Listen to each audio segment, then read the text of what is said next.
Well, hello, everyone. Welcome to the first episode of the Creatives Worldwide podcast. My name is Wendi Hatton, and I'm here with my co host, the lovely Karen Rios, and she's also my cousin. Hi, Karen. Hi there, Wendi, and hello there to all of you who are with us today. It is so nice to be with you. Definitely. So, the main thing that I asked Karen is because she is also a creative entrepreneur, just like I am. In fact, the very first time that I called and asked her if she would like to do it, she was in the car. Well, you can tell the story. She was in the car with her how old daughter, like 13, 12. Yeah, my preteen, and she doesn't like it when I say this, but I say it anyway. She's at that snarky age, so she's my sweet little preteen, almost 13-year-old. My goodness, in 2 weeks, and I told Wendi, I said, I'll think about it, and my daughter looked at me like, what? Why would you have to think about what is wrong with you, Mom? I was like, okay, well, I guess I am doing this. So, but I'm so glad. and So yes, and so actually the main reason why we are even doing this is because my friend Dr. Annika, who's actually here on the call, she messaged me one day and she said, Wendi, you should just do a podcast about creative entrepreneurs. And I was thinking, that is a really good idea. I hadn't even thought of it.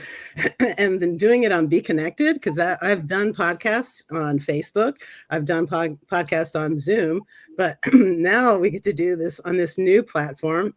And we are going to upload replays into YouTube. I have to find out about LinkedIn too, but that's the plan. The channel hasn't quite been created yet, but it will. So anyway, the purpose of this podcast is to give the creative entrepreneurs an opportunity to to be visible, to have some exposure, to tell their story, their journey, how they got to where they are, what challenges they may be either going through now or have overcome, just to inspire the audience. And if anybody watching right now is a creative entrepreneur, if you would like to be on the show, just look on the left side. If you're looking at the replay within Be Connected, look on the left where the middle button is, where it says questionnaire, and click on that button. It'll take you straight to a form where you can fill it out and then submit it, and then we will just see if you're a good fit. So, and if you know any people, you could take that questionnaire and give that person the link. So, just trying to get the word out about this new podcast coming out. So thanks for coming. Thanks for listening to watching the replay. And what we're going to do today, we don't have any guests today. However, we do have 4 lined up. Did I tell you, Karen? We have I don't 4. think you did. I saw one. Okay. I saw Okay. one. And I was so excited. Oh, okay. So we have 4 lined up. We have 2 singer-songwriters, 1 remote photographer. She does her work on virtually, and then we also have a jewelry maker. So That's really cool. yeah, so she creates her own jewelry. So we have those 4 at the moment. So we know so many different people, like musicians and all these different artists. Karen's brother is an amazing artist, so we will probably have him on soon. My daughter's an amazing violist, so I'm sure she's gonna be on soon too. But since we don't have any guests right now, what we want to do is sort of share our own journeys to how we got to where we are right now, and sort of like what the other guests will be able to do. And so, you want to go first, or do you want me to go first? Why don't you go first? Because I don't, and I think it's really funny. As Wendi and I were kind of talking, and we've been having a couple of meetings, I don't know that either one of us really know the other person's story. Right. So we were kind of waiting for today to share the story that we should know, but somehow we don't know. We don't know each other's story. So why don't you go first? Because I'm excited to hear. I know we've actually we've been in pivotal moments in each other's lives as we've been creators, but and I'm a few years older than Karen. To give you an idea, when I got married, she was not old enough to be a bridesmaid. So that gives you an idea. And see, that brings up a very painful moment, because I remember that was not a pleasant experience to be told you could not be a bridesmaid in your cousin Oh. Wendy's. What were you? Were you an acolyte or something like that? Yeah, I was an acolyte. There was actually a little bit of drama surrounding your wedding. Oh gosh. But the wedding was absolutely gorgeous, including having to go back and get dresses. Do you remember that? Oh right. Yeah. The DC Oh track. wow. Oh gosh, that's right. We forgot that. Oh man. Okay, so you want me to go first? Okay, so I realized this a few weeks ago. I have been playing, I'm a clarinetist, and I have been playing clarinet ever since third grade without stopping. There's no break or anything from third grade all the way to present. That is a long time. That is a long time. And I started in third grade in California, and they didn't have any orchestra there, so I had no opportunity to learn any string instruments. So the reason I actually picked clarinet is because my parents said, "Okay, it's time to go get something. We got band that you can sign up for. Let's go get an instrument." So we went to a music store, and they said, "Okay, you can either play clarinet or trumpet." I said, okay. So we went to the music store, and the person behind the counter brought out a clarinet and brought out a trumpet. And then I saw the trumpet only had three little buttons. I said, I don't want to play three notes, just three notes. I want to play that shiny thing that has all of those shiny keys and everything. So that's basically why I started clarinet. And I think the person even played both of them. I think she was a better clarinetist than a trumpet player. So with those two things, and then I went to recently or soon after I went to a college football game, and then during the halftime show the band played, and then there was this middle section. The clarinet section sounded so beautiful. It was all low in the low register, and I thought, yes, that is exactly what I'm going to play. And so the rest is history. So I went through elementary, middle, high school, college, Navy band, retired from there, and now I'm freelancing as a creative entrepreneur. So I didn't actually become a creative entrepreneur till I retired from the Navy, and I had started a clarinet studio because that was the logical thing to do when you retire from a band, a military band. So I started a studio, did that for 8 to 9 years, and then I was thinking, there must be something else. I do like this teaching, and I like the freelancing all around, but I think that there might be something else for me. And that's when I discovered coaching. So I started coaching, and I started doing some podcasts back then before Zoom. So it was like a conference call kind of a thing. And the reason I started coaching was because I was coached and I experienced coaching, and it was such a transformational experience for me. I said, I want to help other people. Basically, I found someone who helped me lose weight, a coach. And it was it was amazing because after when I finished losing all the weight, I wanted to start helping other people lose weight. So that's what I did for about a year and a half. And then as we were doing it, two other health coaches and I started a blog talk radio show. It was called Sky's the Limit Radio. And we interviewed coaches from like all different niches. And we did it for 5 years. I couldn't believe it. We did it that long. And during this whole time, I was still playing, performing, and teaching. And so throughout the years, I would build some relationships with some of the coaches, and they would share with me, and I would hear in the industry that it was really hard to attract clients that way. And so I was thinking, I built up my clarinet studio pretty well. It was a little bit of a struggle at the very beginning, but I was able to actually do it. So maybe I can show these coaches how to do similar things with their business. And so that's when I started helping coaches attract clients. And then so now I'm basically doing that same thing. So it's very rewarding. And I'm also doing the performing, and I perform in my local symphony called Fairfax Symphony, and have a studio of probably 18 students plus all the coaching. And so it's a full plate for me, but I enjoy it. So that's basically my story of being a creative entrepreneur. Okay, You so see, now, I was did going to you say know? I did not know any of that. Well, I knew the clarinet part because I've been able to play in the Navy band, and Yeah. she left out the part of where she played with the Boston Pops too. So she's had some Oh, really cool oh yeah. opportunities to play. But I Oh, don't that's think I understood you started your own studio and everything else like that. I think I oh. Well, actually, it's kind of interesting because knew.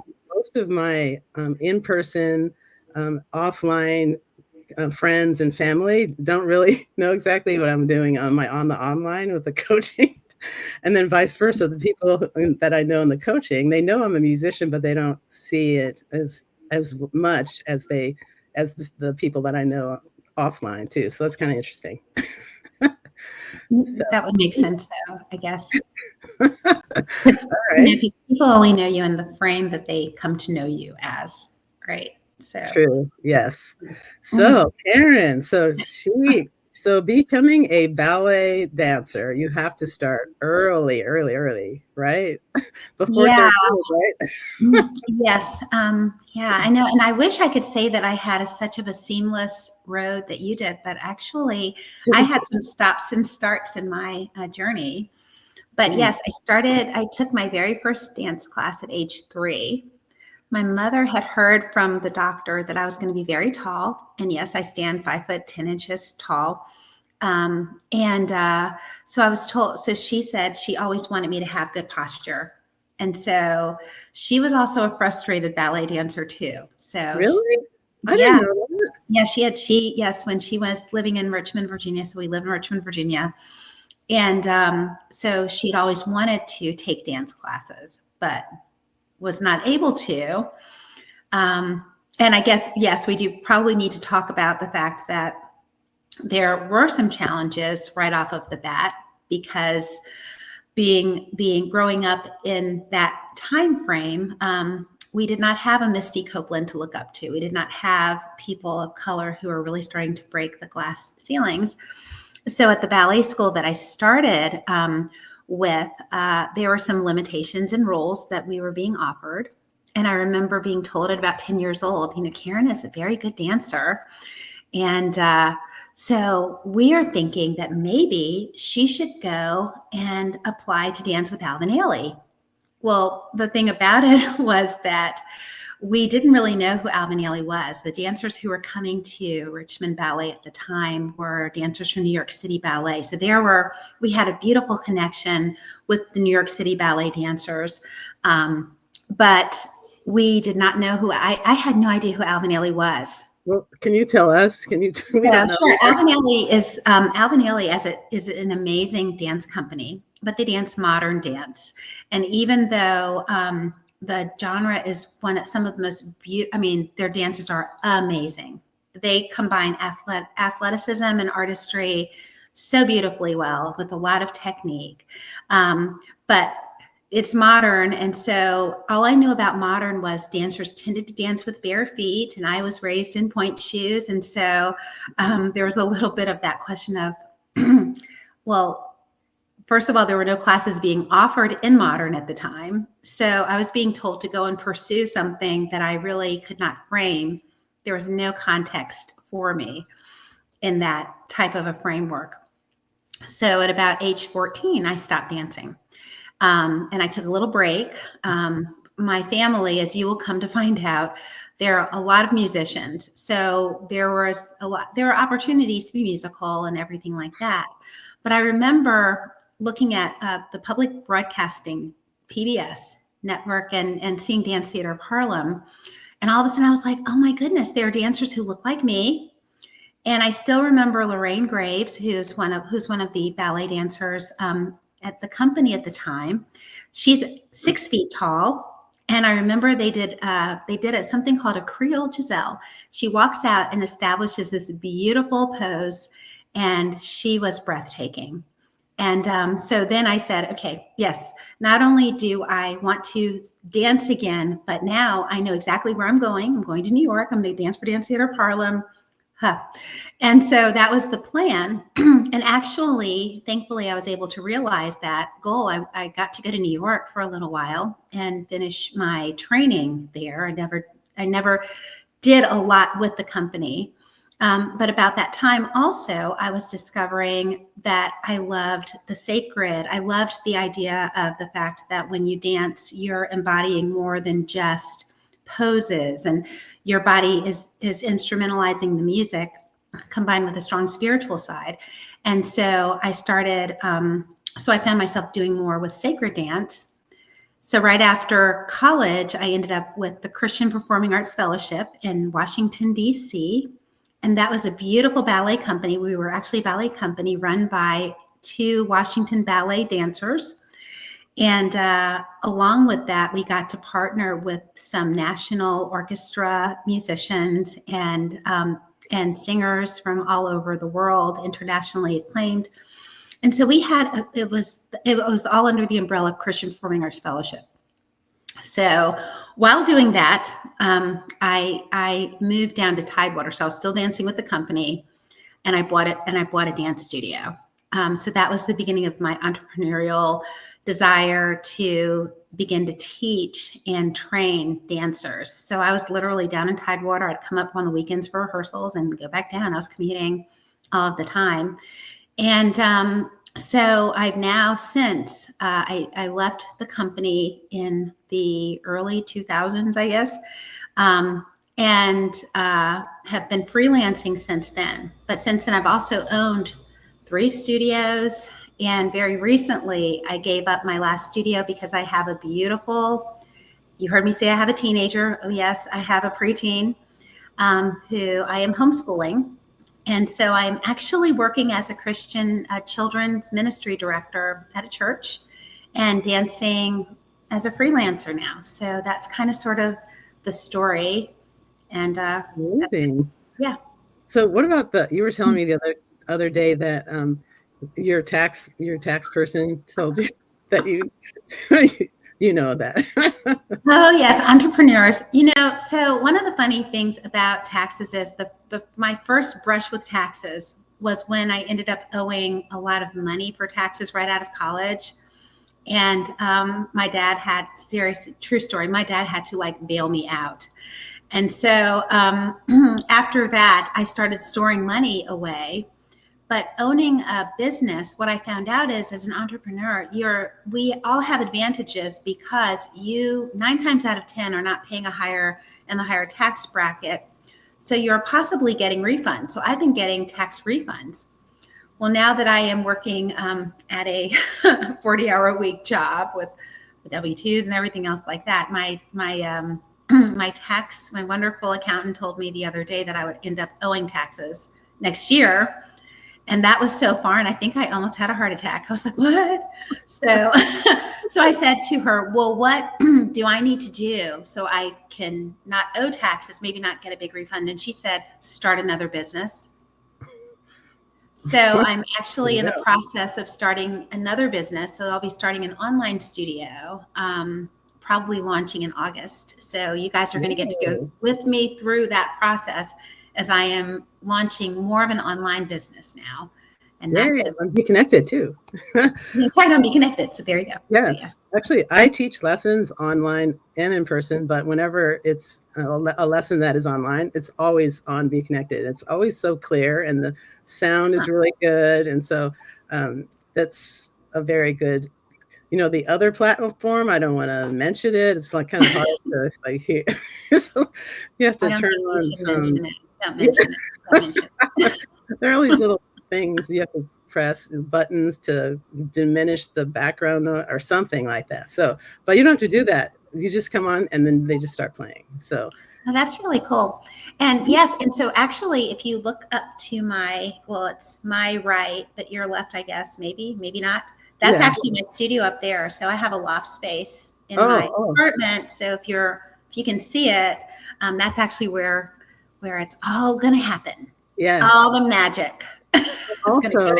Also, Karen is into yoga, and I feel like that could be an artist, creative type of practice, because this podcast is going to feature performing arts, visual arts, and also therapeutic arts. And so I would say that yoga is therapeutic.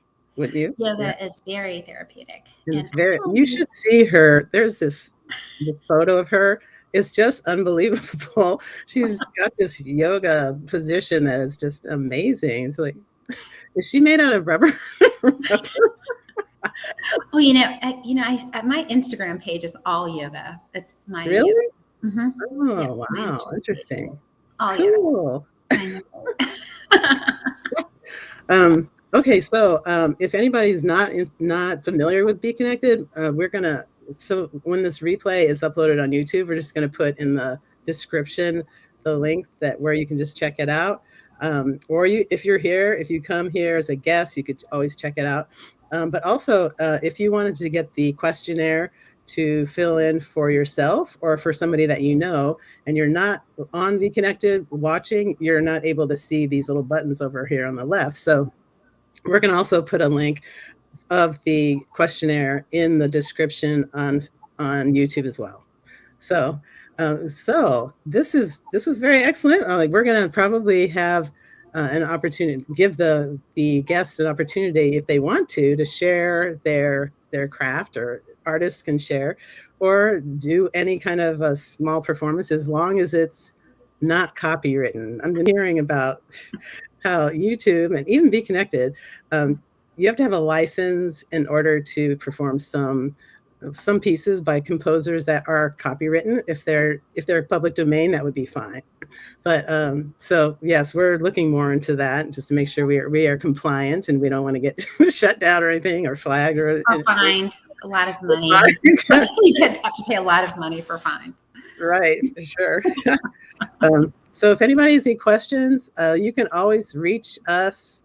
Let's see, how can you reach us? Just go to, come to Be Connected, go to beconnected.com, and then look for either Karen or me, and you can reach out that way, or you can find out from emailing. You can email me at Wendi@wendyhatton.com. You can see my name spelled right there, or maybe you can't see if you're not on Be Connected.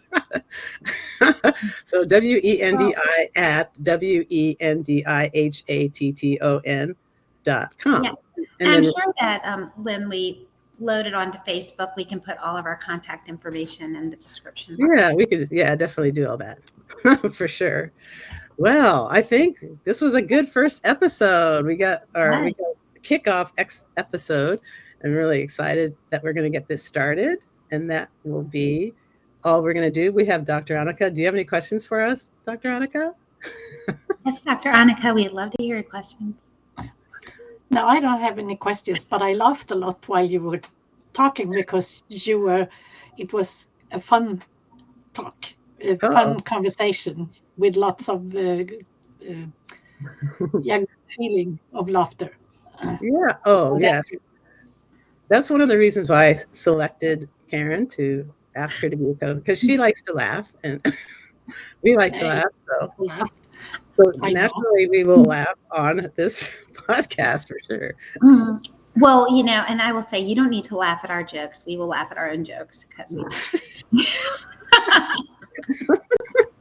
Oh yeah, we forgot to say where we are in the family tree.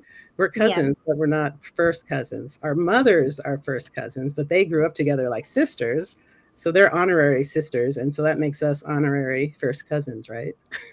Yeah, for sure. I think that I call Wendy's mom Aunt Barbara, even though she's really a cousin. And I'm pretty sure, do you still call Mom Aunt Diane? No, I just call her Diane. Call Diane now. But Aunt Barbara was always Aunt Barbara. So yes, Aunt Barbara. So that's it. Yes, and I was telling Wendy earlier that our family is actually pretty funny, and so they did all of this big family tree at our last reunion, and there were people and generations, and there were branches, and there were twigs, and there were leaves, and so I said, just call me Twig Karen, but because that was kind of like where I was in the family tree. But anyway. Well, anyway, that is it. The bottom button isn't quite ready. That's why I didn't mention it. But in the future, you'll be able to sign up and register for the next show. So it'll be easy enough to do that. It's not set up at the moment, but next time it will be. So that's all we have for today. Thank you for coming. If you're watching the replay, thank you for coming, Dr. Annika. And we look forward to this podcast really growing because there's a lot of interest from people that I've been talking to. So they're going to be, it's going to be weekly on Wednesdays at 2 p.m. Eastern. And hope to see you. I want to say one thing. If you don't think you're creative, I encourage you and I challenge you to still fill out a questionnaire, because I do think that everybody has a little bit of creativity someplace inside of them, and you don't know. You never know. I feel like creativity could be poetry writing or, just cooking. There's some amazing things that have happened, especially. So, cool. However, the questionnaire talks about entrepreneurs, so they have to be actually making money either as a side gig or full time. That's sort of the qualification of that. But they could come, and maybe they'll just be inspired and just start a business. Yeah, exactly. So if you have some creativity, go ahead and make money doing it. Seriously. All right, that's all we have for today. Thank you so much, and we will see you next week. Yay! Thank you. Bye-bye. Thank you. Bye.